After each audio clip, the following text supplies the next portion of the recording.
Hello, 7th graders, and welcome to Lesson 4 in Chapter 5. And today we'll be discussing the topic of direct variation, right? And for our lesson objective, we want to be able to write, identify, and graph an equation of direct variation. This might be one of the first times that you've seen this or ever done anything with it. So listen close. I'm going to give you a bunch of different examples today, a bunch of different hints so you can identify direct variation when you see it. So let's start off with defining what direct variation is. And that is a linear relationship between two variables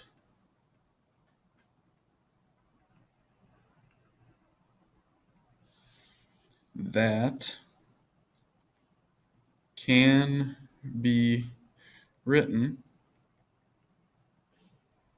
in the form, and they can write it in two ways. I'm going to change color here for doing this. You can write it in the form y equals k times x, or it can be written in the form k equals y divided by x. And that might seem a little confusing now, but I'll show you a few examples of how this works. And the other thing to that is where x cannot equal 0. So where x cannot equal 0 is the last little bit of information. All right, so the big thing there would, the big word that jumps up to me is a linear relationship, and the root word of linear is line. So essentially, what we're looking for is, does the information that we're given give us a line or not? Okay, does it give us a straight line? And if it does, a lot of times we're able to say, yes, there is direct variation here. Or, if it's a line that's like this, well, this isn't a single straight line. There's no constant of proportionality like we talked about before. We would say, no, that does not show direct variation. A lot of times when you're looking at a line, if this was our coordinate graph, we'd say, oh, for every one I go over, I go one up. For every one I go over, I go one up. Or something along those lines where we have a straight line and there's a relationship between maybe something like time and money. The more you work, the more you earn. Okay, something along those lines.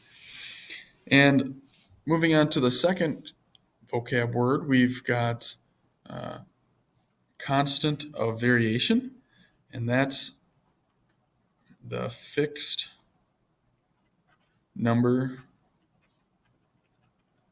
k in a direct variation equation. Okay, so in this example, it'd be right there, y equals k times x. So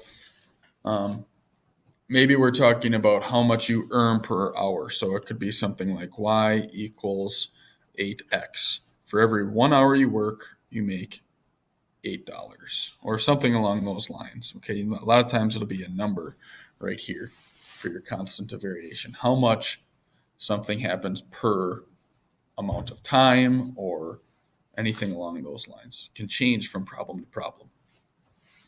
All right, so let's see what this looks like in an example then. For example 1, it says, tell whether each equation represents direct variation. If so, identify the constant of variation.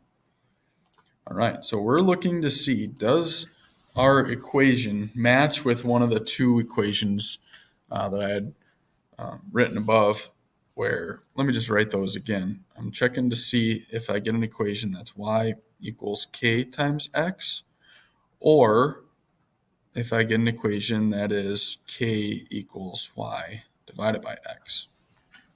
It has to look like this in the end. If it doesn't, then it doesn't show direct variation. So my first equation is y plus 7 equals x. And what we're going to do first is we're going to solve the equation for y. Right now, it's solved for x, actually, but we want to solve it for y because you'll see here, this first equation is solved for y. So to do that, to get y all alone on the left-hand side, I need to move this 8. And remember, to undo something, do the opposite. So the opposite of adding 8 would be subtracting 8 from both sides of my equation. Okay, subtract 8 from here, subtract 8 from here, on the left and on the right. So positive 8 minus 8 cancels, and I'm left with y equals x minus 8. All right, there's my new equation. Y equals x minus 8. And you need to ask yourself, does that look like this equation right here? Or this equation right here? And hopefully you arrive at the answer of no, it doesn't, because 8 is being subtracted from x. And in this equation that they give us that represents direct variation, our k is being multiplied by x. So the equation is not in the form y equals k times x. So y plus 8 equals x is not a direct variation equation. Okay, let's try letter B and see if that's any different. We have 3y equals, let's use a different color here, 2x. And first, remember, since this equation is solved for y, let's do that in our equation. Solve for y. And to do that, I see that y is being multiplied by 3. So to undo that, I would need to divide both sides by 3. So divide by 3 on the left and divide by 3 on the right. 3 divided by 3 is 1y. And then we can take 2 divided by 3. Well, we can just leave that as a fraction, 2/3. And don't forget about your x. So now, does this equation, y equals 2/3 times x, does that look like this equation? And hopefully you're saying, yeah, it does. I have a number and I'm multiplying that by x. So the equation is in the form y equals k times x. So the original equation is a direct variation, and the constant of variation is, well, remember, the constant of variation is just that number in front of your x term. So the number in front of our x is 2/3. And then you're done. So this example, in example 1, is being able to tell, would this, if I graph that, would that give me a straight line? And here it would be, yes, it would give me a straight line. There is a linear relationship here. And in letter A, it was no. But we didn't have to graph it. That's the nice thing about this equation, is if you can solve for y, you can check and see without having to graph. It's kind of like a shortcut if you have a constant of variation or not, or a direct variation or not, excuse me. All right, let's try another example. And I know that there's an example like this on your test, so pay close attention here, where we're looking at a chart, and we're checking to see from looking at this table, is there a constant of variation? Well, in this example, we're going to use the other equation, k equals y divided by x, to see if there is. If so, identify the constant of variation and then write the direct variation equation. All right, so to do that, we need to find y over x, and it tells us that right here. Find y over x for each ordered pair. Well, in your tables here, I would say, I'm not 100% sure on this, but most of the time your top is going to be your x and your bottom is going to be your y. I would say 99.9% of the time. I can't think of a problem where I don't see it written that way. And so what you need to do is find y over x. Well, in the first case, my weight is 2 and my price is 69. So for 2 ounces, my price is $69. For the next point, my weight is 3. Again, my weight is my y, and I need to check y over x. My x is 99. And notice that I can simplify this. I can divide by 3 to get 1/33. And in my last set of data, my y is 4 over my x is 129. And that's also in simplest form. So if I look at my 3 sets of data here, do these simplify to the same thing? Are they do they show direct variation? And definitely not. These are not the same number. So k is not the same for each ordered pair. So the data doesn't or does not represent a direct variation. Okay. There are times that you will find that it does represent direct variation. And you would see an example of that in the MyHRW example tutorials, but let me just show you a quick one here. Let's say in our chart, we had the same 2, so we had price and we had weight. And instead of these numbers, I had numbers like 1 and 3, 2 and 6, and 3 and 9. And then I checked my y over my x. Well, here would be 3 over 1. Here it would be 6 over 2, which if you simplified, divided each by 2, would be 3 over 1. And here you would have 9 over 3, which again would simplify to 3 over 1. So you can see here that there is direct variation because each of these ordered pairs simplifies to 3 over 1. If you were to write an equation for this, you would just put in whatever you found for your ordered pair as the constant of variation. So I found it was 3 over 1, so I would write y equals 3 over 1x. Or that's the same as y equals 3x. And what I found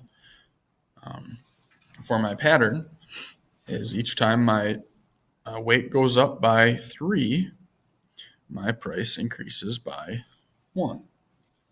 So there's an example where it does show direct variation. And one of the last types of problems you'll have to do to check and see whether it shows direct variation is if you're just given a line right away, right? What am I looking for here? Let's see. Here we go. Screen sketch. It says, tell whether the graph represents a direct variation. If so, identify the constant of variation and then write the direct variation equation. All right. So first, I want to check and see the graph is a line through 0, 0. That's important. Make sure your graph goes through 0, 0 to show direct variation. So this is a direct variation, and you can see my line. I do have a straight line here. Remember, when I test direct variation, I want to see, is there a linear relationship? In other words, does it make a line or a straight line? You can see, yeah, it is a straight line. There is some type of relationship here, and it does make a line, so it is a linear relationship. Now it says the slope of the line is, I need to find the slope of the line. Let's check and see from 1 point to, this looks like a nice point to check and see because it grows through at -2, 1. So remember, slope is rise over run. So how many up do I go? I go up 1, and I go left 1, 2. So that would be negative 1/2. And you could check that for a different point on the line too. So let's say, oh, my line crosses at that point. How would I go from one line to the next? Well, rise is 2, run is left 1, 2, 3, 4, so that'd be -4, which simplifies down to -1/2. So you see that your slope is the same. It doesn't matter the points that you choose. So k is equal to -1/2. Remember, that constant of variation is basically saying for every how many you go up, that's how many you go over, and you'll still be on that same line. So my equation is y equals, now we just put that slope in there, -1/2 x. So we can come up with a direct variation equation from looking at a graph, from looking at an equation like we did in example 1, or from looking at a table like we did in example 2. Lots of different ways to check that. All right, we have one more example to run through. This one's a little bit longer, so hang with me. If you need to pause the video for a second, feel free to do that. Okay. All right, example 4 says, first, a truck travels at a speed of 55 miles per hour. Write a direct vary equation for the distance y the truck travels in x hours. Use the formula d equals r times t, where d is distance, r is rate, and t is time. Okay. And the rate is 55 miles per hour. All right. So I'm going to write an equation, and essentially all you need to do is use this piece of information, and that's going to become your k. And that's going to tell you how much you go per something. And in this case, I tell students it's really easy to just stick in my y and my x first. Y equals, and how fast are you going? Well, you're going 55 miles per means times, and x stands for hours. It tells us that in the beginning. X is hours, and distance is y. So the total distance that I've traveled, I'll be able to find by taking 55 and multiplying it by however many hours I went. So letter A is direct variation equation. Okay, y equals 55x. Letter B, it wants us to graph that now. And the way I'm going to do that is I'm going to make a table for this situation. And since time cannot be negative, I'm just going to use non-negative numbers for x. So you'll see here they picked the numbers 0, 3, and 6. It doesn't matter. You could use 0, 1, and 2. You could use any x value you want when you're graphing. It doesn't really matter. And what I'm going to do is I'm going to plug in my values of x that I chose into my direct variation equation. So y equals 55 times, well, I know x is 0 now, or that's what I picked. What would my y be if I chose it? Well, 55 times 0 is 0. And so my point would be, well, for x I picked 0, and for y I got 0 as well, which is perfect. It's going to go through the origin. What if I picked a different x coordinate and I picked 3? Well, plug in 3 for your x, and 55 times 3, what would that give you? 165. So my coordinate would be, when x is 3, y is 165. You're going to see when I graph this, I'm definitely not going to go by ones because these are big values. When x is 6, so I'll plug in 6 for x, 55 times 6 would give me 330. So my coordinate would be 6, 330. And now these are my ordered pairs that I get to put on my graph. Okay. So let's see do they give me a graph here?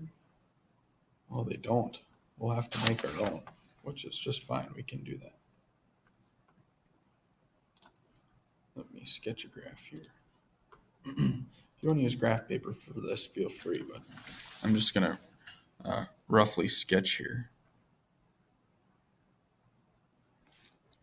Right, and on my graph, the overall title, what am I talking about? Well, I'm talking about the distance my truck goes. So I'll say truck distance. And on the bottom here, my x values will be time. A lot of times it is time. And for remember my x values, they weren't that big, so I can go 0, 1, 2, 3, 4, 5, 6. Remember, if you're just going by ones, you don't have to label. But I will include my label here. I'm in hours. And for my distance, remember I got big distances. It was like 165 and 330 and 0. I'm just going to put these in again. 3, 165, 6, 330. So my y values are pretty large. And what is my y going to represent? Well, that's going to represent how far I've gone. So my distance. And that's going to be in miles. And I'm going to go by something other than ones. Looking at my data here, I could go maybe by 50s. Remember, you have to label if you're going by something other than 50s, or by other than ones. 200, 250, 300, 350, so on and so forth. Okay, and the first thing I need to plot is 0, 0. Next, 3, 165. So as 3 hours have gone by, I've gone a total of 165, right about there. And for 6 hours, 3, 4, 5, 6, I've gone a total of 330 miles. So just 300, a little bit above that, right here. And if I've done a good job, which, this is a rough sketch, hopefully you get something that's close to a line. You can tell mine's not perfect, but hopefully you can use a ruler and tell that we have a straight line here. So let's kind of go through the logic here. It says use ordered pairs to plot the points in a coordinate plane. Connect the points in a straight line. Yep, did that. Label the axes. So I did distance and time for my x and for my y. And letter C says, how long does it take the truck to travel 660 miles? Well, what I'm trying to do is find the value of x when y is 660. So I can use my equation to do that. So I'll rewrite the equation and substitute in my 660 for my y because I know my y is talking about distance. So substituting in 660 in for y, I'd get 660 equals 55x. Again, substitute 660 for y. And then divide both sides by 55, because right now x is being multiplied by 55, so I would divide by 55 on both sides. I'm going to scroll down just a little bit here.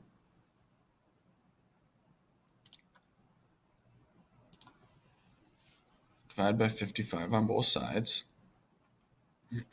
My 55s cancel out. I get 1x is equal to, and 55 goes into 660 12 times. So it will take the truck 12 hours to travel 660 miles, which that makes sense. That 660 miles is a long ways, and 12 hours is a long time to be driving. Okay. So there's an example of choosing some different x coordinates, using an equation to then make a graph and also a table to assist you in making that graph, right? Lastly, there are 2 check it out problems that I would like for you to try now. If you'd pause the video, try them on your own, and then come back to see if you got them correct. All right, number 1, tell whether the equation 3y plus 4x equals 0 represents a direct variation. If so, identify the constant of variation. Okay, so can I put this into a y equals k times x form? Is what I'm trying. Well, let's see. I have 3y plus 4x equals 0. I want my x to be on the right-hand side of my equation. Right now, if I split this into 2, it's on the left. So I want to move this 4x over to this side. To do that, I would just undo adding 4x, and I would subtract 4x to both sides. Okay, that gives me 4x minus 4x cancels out. I'm left with 3y equals, and 0 minus 4x is negative 4x. Lastly, I would divide by 3 on both sides to get my y all alone. And I have y equals negative 4 over 3. You can just leave that as a fraction, as negative 4/3 x. So is it in y equals kx form? Absolutely, yes it is. And what is the constant of variation? What's the number in front of x? Well, k, the constant of variation, is negative 4/3.